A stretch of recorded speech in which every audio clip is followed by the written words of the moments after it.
আলাইকুম। দুপুরের শীর্ষ সংবাদে স্বাগত জানাচ্ছি আমি সুমনা সুমা। ২৬ ফেব্রুয়ারি জাতীয় সংসদের প্রথম অধিবেশন। ১১ ও ১২ মার্চ সুপ্রিম কোর্ট আইনজীবী সমিতির নির্বাচন। দেশের বাণিজ্য চ্যালেঞ্জ মোকাবেলায় কাজ করবে সরকার, শিল্প ও বাণিজ্য মন্ত্রী। অর্ধেকের বেশি উপদেষ্টা এখনও সরকারি বাসায়। মাতৃভাষা দিবস উপলক্ষে নিরাপত্তাজনিত কোনো হুমকি নেই, র্যাব মহাপরিচালক। ময়মনসিংহ আওয়ামী লীগের কার্যালয়ে এনসিপির বিক্ষোভ, আগুন। টিসিবি ট্রাক সিলে উপচে পড়া ভিড়। বগুড়ায় ছাত্রদল কর্মীকে ছুরিকাঘাতে হত্যা। ময়মনসিংহে পানি মেশানোয় 2 বিক্রেতার মাথায় ঢালা হলো দুধ, ভিডিও ভাইরাল। গ্রিসের 7টি মসজিদ বন্ধের ঘোষণা, বাংলাদেশি ইমামকে দেশ ত্যাগের নির্দেশ। বোর্ড অব পিসের আড়ালে গাজায় সামরিক ঘাঁটি নির্মাণের নথি ফাঁস। ব্রিটিশ বিমান ঘাঁটি থেকে ইরানে হামলার ট্রাম্পের পরিকল্পনা আটকে দিলেন স্টারমার। শুনছিলেন শিরোনাম, এবার বিস্তারিত। আগামী ২৬ ফেব্রুয়ারি ত্রয়োদশ জাতীয় সংসদের বিএনপি নেতৃত্বাধীন নতুন সরকারের প্রথম অধিবেশন শুরু হতে পারে। সংসদ সচিবালয় সূত্রে এ তথ্য জানা গেছে। সংবিধানের ৭২ অনুচ্ছেদের ২ নম্বর উপধারা অনুযায়ী জাতীয় সংসদ নির্বাচনের ফলাফলের গেজেট প্রকাশের ৩০ দিনের মধ্যে রাষ্ট্রপতিকে নতুন সংসদের প্রথম অধিবেশন আহ্বান করতে হবে। তিনি প্রধানমন্ত্রীর লিখিত পরামর্শ অনুযায়ী তা করেন। ১২ ফেব্রুয়ারি অনুষ্ঠিত ত্রয়োদশ জাতীয় সংসদ নির্বাচনে বিজয়ী সংসদ সদস্যদের গেজেট ১৩ ফেব্রুয়ারি প্রকাশ করা হয়। সে হিসেবে ১৪ মার্চের মধ্যে সংসদের প্রথম অধিবেশন বসতে হবে। সংসদ সদস্যরা শপথ নিয়েছেন ১৭ ফেব্রুয়ারি। সংসদ সচিবালয় সূত্র বলছে, প্রথম অধিবেশন বসা নিয়ে সংসদ সচিবালয়ের কর্মকর্তাদের সঙ্গে বুধবার প্রধানমন্ত্রীর কার্যালয়ে বৈঠক হয়েছে। বৈঠকে ২৫ কিংবা ২৬ ফেব্রুয়ারি ত্রয়োদশ সংসদের প্রথম অধিবেশন বসার সিদ্ধান্ত হয়। সুপ্রিম কোর্ট আইনজীবী সমিতি কার্যনির্বাহী কমিটি ২০২৬-২৭ সেশনের বার্ষিক নির্বাচন আগামী ১১ ও ১২ মার্চ অনুষ্ঠিত হবে। ভারপ্রাপ্ত সম্পাদক মোহাম্মদ মাহফুজুর রহমান মিলন ১৮ ফেব্রুয়ারি এ সংক্রান্ত একটি বিজ্ঞপ্তি জারি করেছেন। নির্বাচনী তফসিল অনুযায়ী ১৯ ফেব্রুয়ারি থেকে ১ মার্চ পর্যন্ত প্রতিদিন সকাল ৯টা থেকে বিকেল ৩টার মধ্যে মনোনয়নপত্র জমা দেওয়া যাবে। মনোনয়নপত্র যাচাই বাছাই করা হবে ১ মার্চ এবং প্রার্থিতা প্রত্যাহারের শেষ সময় ৪ মার্চ। এসসিবিএ কার্যনির্বাহী কমিটির মোট ১৪টি পদে নির্বাচন অনুষ্ঠিত হবে। পদগুলো হলো সভাপতি, সম্পাদক, কোষাধ্যক্ষ, ২ জন করে সহসভাপতি ও সহকারী সম্পাদক এবং ৭ জন সদস্য। দেশের বর্তমান অর্থনৈতিক প্রেক্ষাপটে রপ্তানি বাণিজ্য সম্প্রসারণের মাধ্যমে বিদ্যমান সকল বাণিজ্যিক চ্যালেঞ্জ মোকাবেলায় সরকার সর্বোচ্চ গুরুত্ব দিয়ে কাজ করছে বলে জানিয়েছেন বাণিজ্য, শিল্প, বস্ত্র ও পাট মন্ত্রণালয়ের মন্ত্রী খন্দকার আব্দুল মুক্তাদির। শুক্রবার সকালে সিলেট সার্কিট হাউসে সাংবাদিকদের সঙ্গে আলাপকালে তিনি সরকারের এই উন্নয়ন দর্শনের কথা তুলে ধরেন। মন্ত্রী স্পষ্টভাবে জানান যে বিগত আওয়ামী লীগ সরকারের আমলে সম্পাদিত বিভিন্ন বাণিজ্য চুক্তিগুলো বর্তমান সরকার নিবিড়ভাবে পর্যবেক্ষণ করবে। জাতীয় স্বার্থ রক্ষা এবং অর্থনৈতিক গতিশীলতা আনতেই এই পর্যালোচনার উদ্যোগ নেওয়া হয়েছে বলে তিনি উল্লেখ করেন। খন্দকার আব্দুল মুক্তাদির তার বক্তব্যে দেশে বিনিয়োগের পরিবেশ উন্নত করার উপর বিশেষ জোর দেন। তিনি বলেন, নতুন সরকার দেশে দেশি বিদেশি বিনিয়োগ বাড়াতে প্রতিশ্রুতিবদ্ধ এবং এর জন্য প্রয়োজনীয় সহায়ক পরিবেশ তৈরি করা হবে।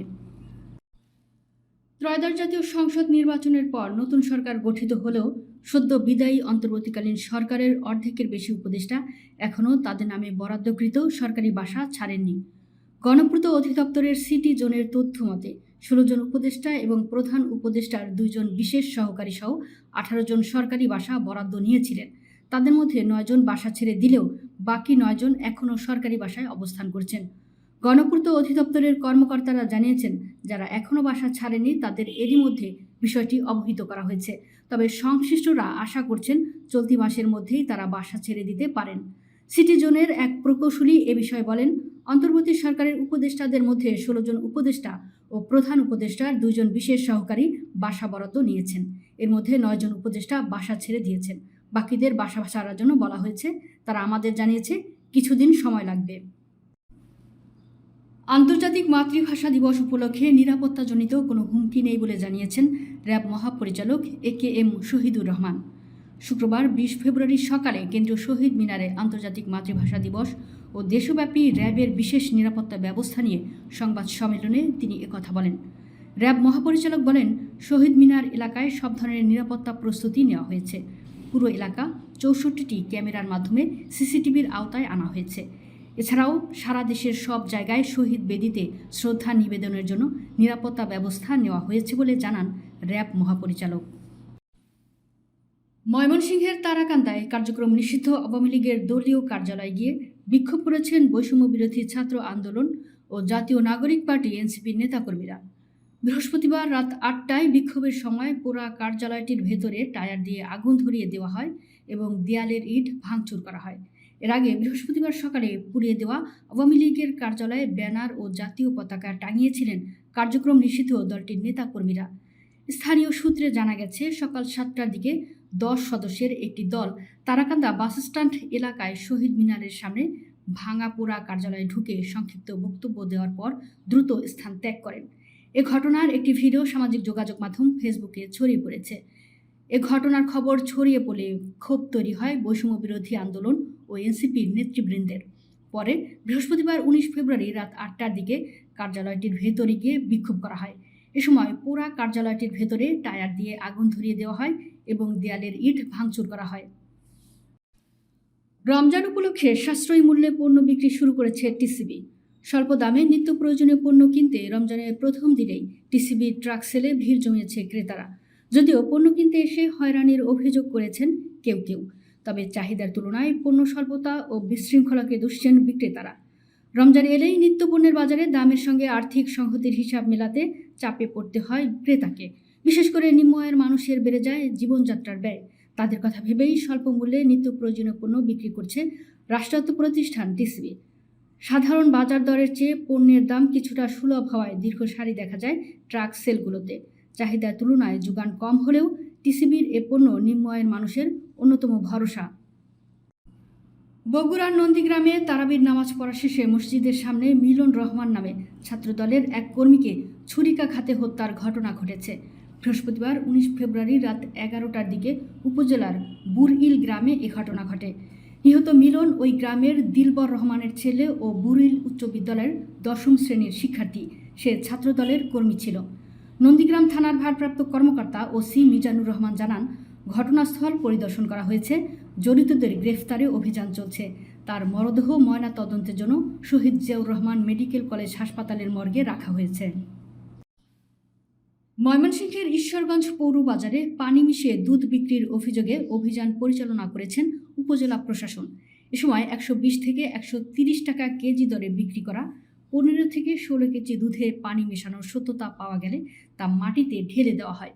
একই সঙ্গে ভবিষ্যতে এ ধরনের কাজ থেকে বিরত রাখতে 2 বিক্রেতার মাথায় সামান্য দুধ ঢেলে দেওয়া হয়।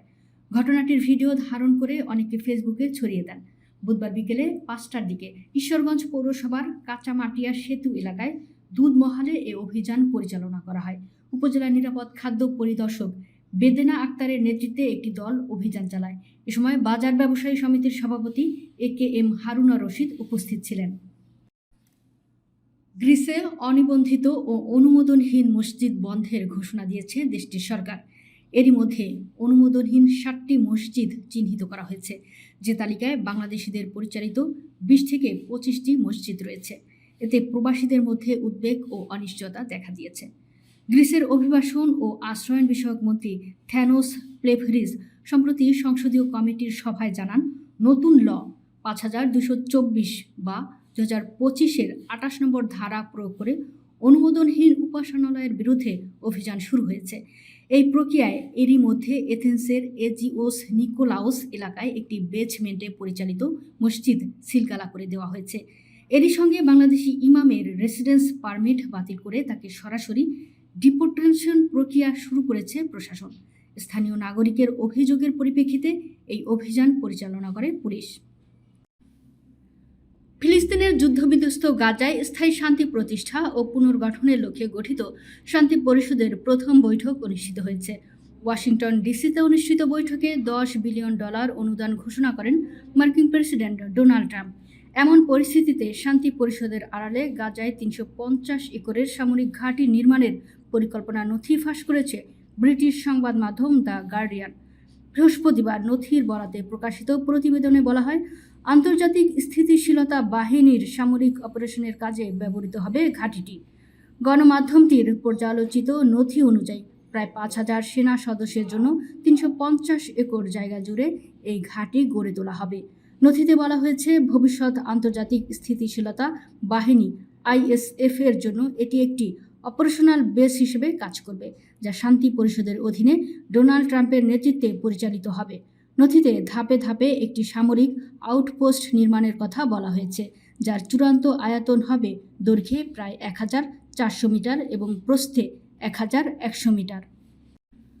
যুক্তরাজ্যের ফেয়ারফোর্ডে অবস্থিত মার্কিন বিমান ঘাঁটি ব্যবহার করে কৌশলগত যুদ্ধ বিমান দিয়ে ইরানে আঘাত হানার পরিকল্পনায় রেখেছিলেন মার্কিন প্রেসিডেন্ট ডোনাল্ড ট্রাম্প।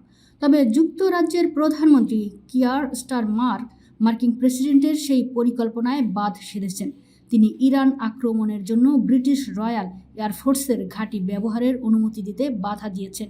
ব্রিটিশ সংবাদ মাধ্যম টেলিগ্রাফের খবরে বলা হয়েছে, ট্রাম্প ভেবেছিলেন ইরানে বিমান হামলা চালাতে ভারত মহাসাগরের দ্বীপ দিয়েগা গার্সিয়ার সামরিক ঘাঁটি এবং ইংল্যান্ডের রয়্যাল এয়ারফোর্স বেজ ফেয়ারফোর্ড ব্যবহার করা যাবে, কিন্তু ব্রিটিশ সরকার রয়্যাল এয়ারফোর্সের ঘাঁটিগুলো ব্যবহারের অনুমতি দেয়নি। আল্লাহ হাফেজ।